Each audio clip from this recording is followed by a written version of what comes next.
Acompáñame a la cabina de Mucho Más que Dos, proyecto de nuestros compañeros de Altavoz Radio, en donde Rita Abreu platica con Yamilet Ugalde, directora de capacitación, certificación y materiales educativos para Lean Mujeres, para hablarnos sobre un tema muy importante en la construcción de relaciones sociales basadas en un espacio de justicia y equidad. Nos referimos a la perspectiva de género, que estoy segura que has escuchado hablar de ella, pero quizá todavía no queda claro del todo. Hoy, Rita Abreu, junto con Yamilet, la desmenuzan. Quédate con nosotras para seguir reflexionando en altas horas.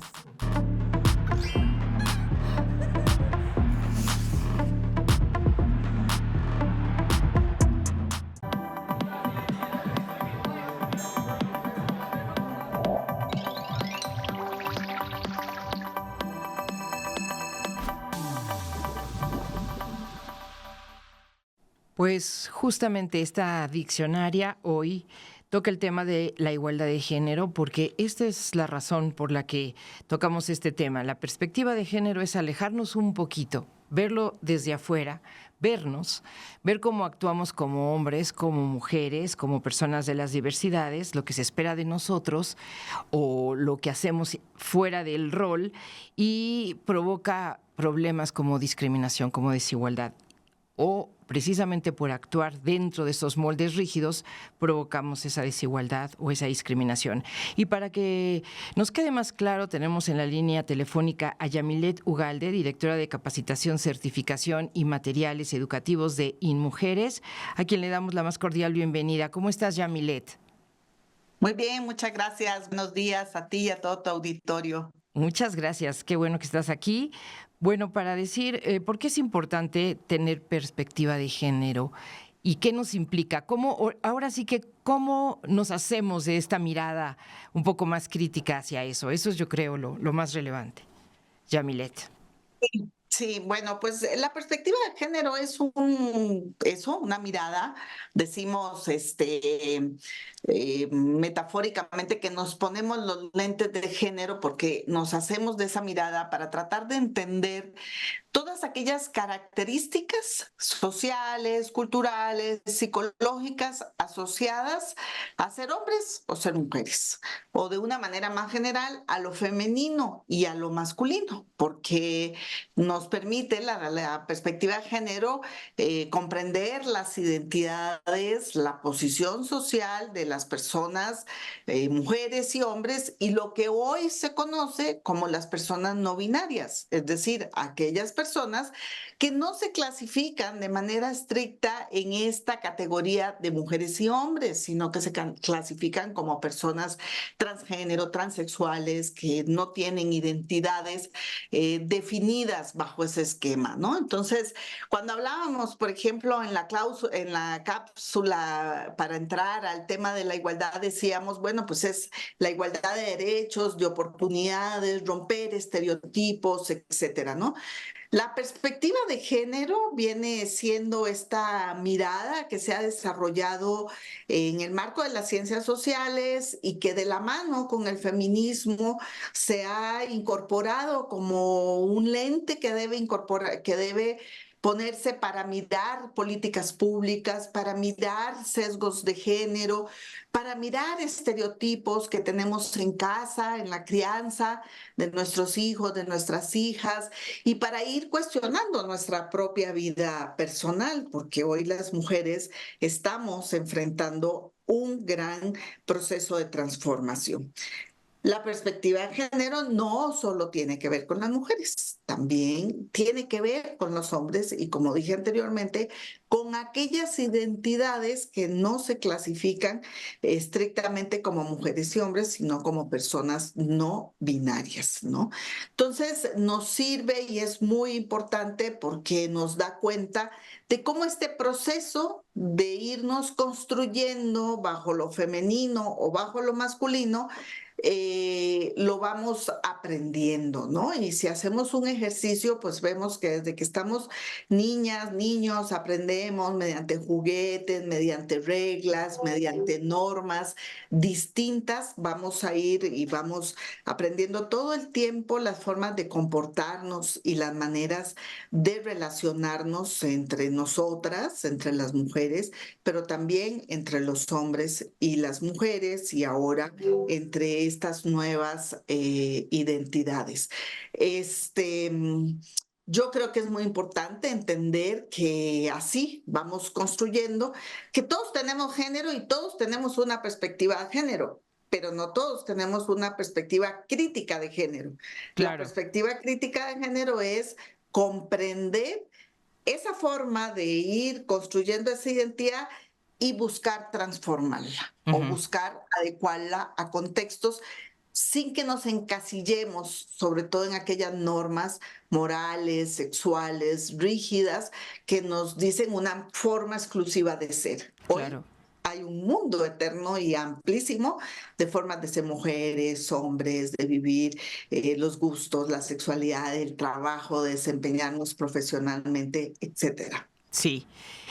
Claro, creo que esto es interesante, es una mirada y cuando uno dice que tiene una perspectiva de algo, pues justamente uno se aleja para verla y poderla observar y poderla así como desmenuzar y comprender por qué es de una manera y no de otra, o en qué nos está limitando, o cuántas cosas hay arbitrariamente impuestas a un género o a otro.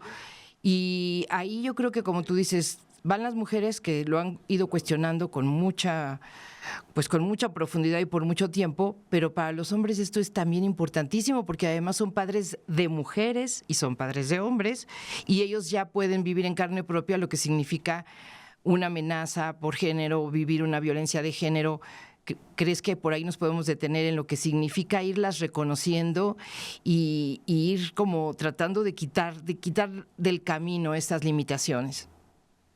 Y se ven aspectos muy simples y muy sencillos que hoy muchos padres de familia hacen con sus hijos y con sus hijas, ¿no? Con sus hijos, por ejemplo, que arreglen la cama antes de salir, que acomoden su ropa, que participen de los oficios domésticos, de las tareas de cuidado, por ejemplo.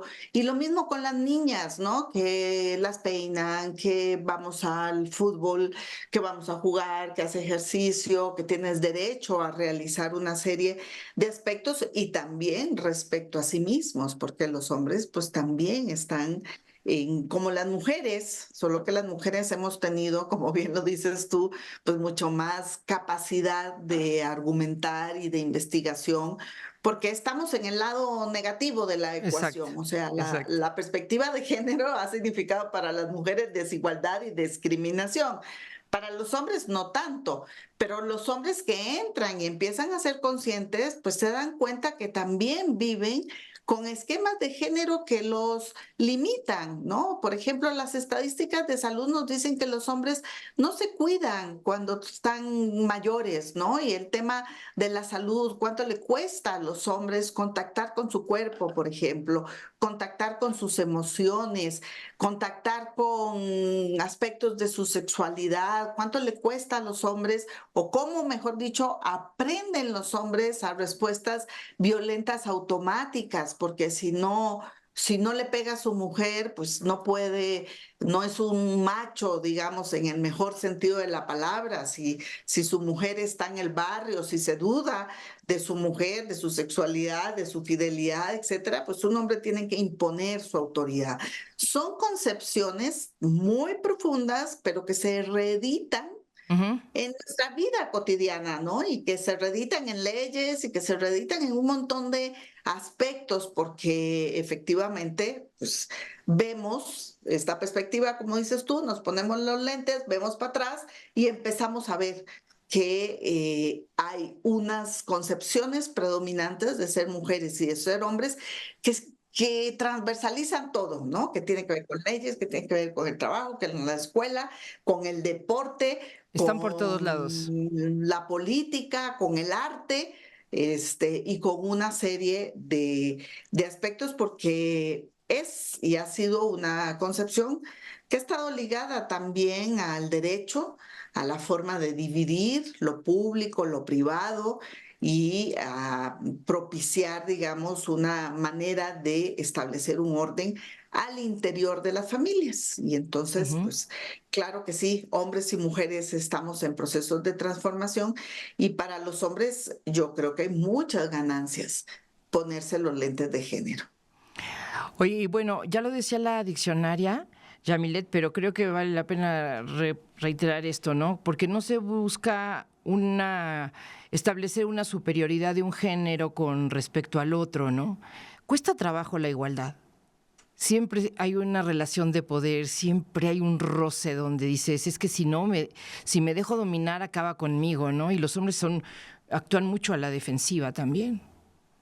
Bueno, a estas Bueno, yo alturas, sí, tú dime. sí, lo que decía un poco antes, ¿no? Yo creo que hay que entender que ha sido una concepción, digamos, moderna del Estado, etcétera, que se ha traducido en una forma de organización. Y en esa forma de organización, pues los hombres han contado con privilegios. A veces esto molesta o les cuesta, pero tantito que miremos, nos damos cuenta, pues que sí, que tienen una serie de oportunidades, salir a la calle, participar en la economía, participar de actividades sociales, una serie, digamos. Y pues las mujeres hemos tenido que reivindicar esas oportunidades históricamente, ¿no? Hemos tenido que luchar por el derecho al voto, hemos tenido que luchar por participar en el mercado laboral, por tener igualdad salarial, que no igual que los hombres en relación al ejercicio de puestos similares, etcétera. Entonces se vive como si fuera un conflicto o una guerra entre sexos, pero para nada. Yo creo que las mujeres ciertamente lo único que queremos es cuestionar y ponernos estos lentes y propiciar un debate que debe ser social sobre las oportunidades para participar, porque cada vez más nos damos cuenta que las diferencias son irrelevantes, ¿verdad? Las diferencias físicas, si hablábamos de fuerza, pues porque los hombres históricamente han construido, han participado en la guerra, han hecho edificios, construcciones, pirámides, pensábamos que la fuerza es natural e intrínseca a ellos y no necesariamente. Entonces, así como la fuerza, un montón de cualidades que se han ido cuestionando y lo que las mujeres queremos es reconocer la igualdad de esas cualidades y sobre todo la igualdad de derechos, como decíamos en la cápsula, para participar y para tener oportunidades. Yo creo que hay que también cuestionarnos, porque a veces pensamos que muchos cambios sociales, por ejemplo, en la familia o en la sexualidad, que nos amenazan mucho, es solo consecuencia de la perspectiva de género. Yo creo que hay cambios sociales que son cambios sociales, por ejemplo, las migraciones. Ujú. Esos son procesos de cambio social y en esos procesos, pues claro que hay también procesos de identidad o se ligan a procesos de identidad de género en el que las mujeres que transitan en esas olas migratorias, por ejemplo, pues van transformando sus roles o van demandando derechos o no ser víctimas de violencia sexual, etcétera. Entonces, hay que combinar, hay que tener una mirada amplia, no hay que tenerle miedo a esas transformaciones porque esas transformaciones ya están ocurriendo. Y lo Exactamente. que la mirada de género nos hace es un lente para entenderlas, pero muchas de esas van solitas Sí, como el sí, río y avanzando. mucho más que se nos va a venir. Sí, sí, sí. Bueno, tocabas ahorita un punto importantísimo, ¿no? La violencia basada en el género, ¿no? Que las mujeres salir en estas caravanas migrantes saben que se van jugando no solo la vida, ¿no? Sino la integridad, que su cuerpo puede ser moneda de cambio, incluso toman hasta medidas, ¿no? Si aspiramos a una igualdad, ¿crees que podamos realmente arribar a un momento donde no se vivan esas amenazas, no esté latente esa, pues sí, arbitrariedad, ese abuso hacia los cuerpos de las mujeres? Pues dicen los expertos que si todo sigue como está ahorita, sin políticas, sin presupuesto, bueno, hay políticas, hay presupuestos, pero si no se aceleran esos cambios, pues vamos a durar más de 75, casi 100 años para que las cosas cambien en una posición mucho más ideal, digamos. Yo creo que podríamos llegar, pero ciertamente tenemos que tomar conciencia de que necesitamos acelerar el paso. Acelerar el paso con políticas, como lo hace el Estado a través de instituciones como el Instituto Nacional de las Mujeres, pero también a través de otro tipo de políticas para la economía, para la salud, para la educación, etcétera. Y también a través de cambios sociales en los cuales la población y las familias se unan a esos procesos de cambio. Creo que cuando los vivimos y los vemos de cerca, nosotros en nuestros cursos, por ejemplo, de capacitación, escuchamos a muchas personas que nos dicen, pues yo pensaba que era mucho más dramático y cuando me doy cuenta veo y estoy muy feliz de que mi hija aprenda a cuidarse, estoy muy feliz de que mi hija ahora quiera tener una profesión no tradicional y ser ingeniera o ser química, profesiones tradicionalmente para los hombres. Y estoy muy feliz de que eso pase, ¿no? Entonces, yo creo que necesitamos sí cambiar, espero que lleguemos, que no nos tengamos que tardar el pronóstico de las personas expertas de 75 No, hasta bueno. 100 años para que esas condiciones de igualdad plena las podamos vivir sin sin tanto obstáculo, pero sí necesitamos acelerar el paso como gobierno y acelerar el paso como sociedad. Yamilet, pues estamos ya en la parte final. Yo te pedí un último comentario. Le recuerdo al pueblo, sí, al pueblo unido, que jamás será vencido, no, a la audiencia, que eres la directora de capacitación, certificación y materiales educativos de InMujeres. Y pues destinemos 1 minuto y medio de comentarios sobre precisamente las personas transgénero y no binarias que tienen están justamente en el mismo nivel de hombres, mujeres, que estamos buscando esta igualdad, todas las personas de las diversidades sexuales. Totalmente. Bueno, pues es una discusión, digamos, que ha llegado al género. No tardíamente, porque las expertas ya desde los años 70, desde los años 80, hacían sus propias consideraciones sobre este tema de la sexualidad, digamos, y lo que implica verla desde esta perspectiva. Pero hoy está plenamente reconocido, hay también desarrollos teóricos y políticos en esa línea y pues sí, forman parte de la perspectiva de género porque forman parte de la posibilidad de construir esta identidad de lo femenino y de lo masculino de una manera no estereotipada, como también lo queremos las mujeres, y efectivamente se trata de reconocer que son personas con igualdad de derechos, con algunas especificidades en sus derechos, por ejemplo, el tema de aquellas personas que se viven con un género distinto al asignado o al que está en su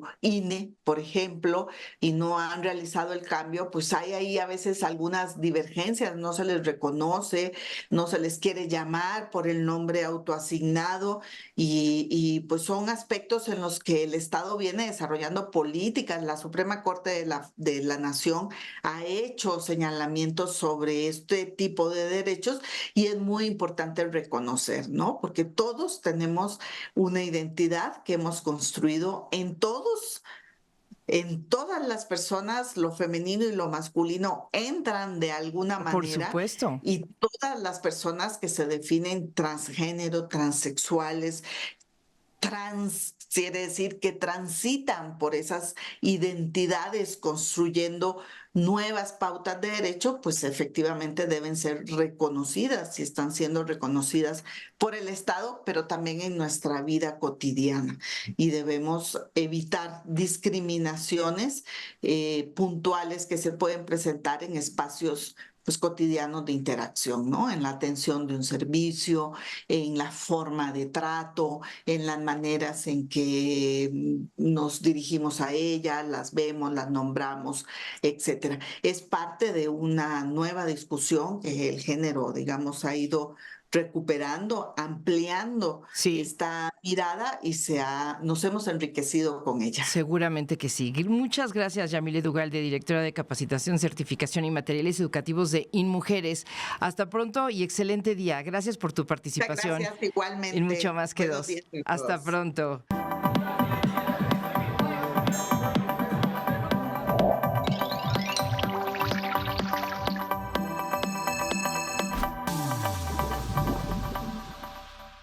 Continuamos en Altas Horas. ¿Y a poco no les puso a reflexionar la plática entre Yamile Tugalde y Rita Abreu, quienes nos recordaron que reconocer la perspectiva de género representa un paso muy importante para generar condiciones más igualitarias y justas en la convivencia social e incluso en el autoconocimiento individual, a partir de la erradicación de aquellos estereotipos que nos limitan?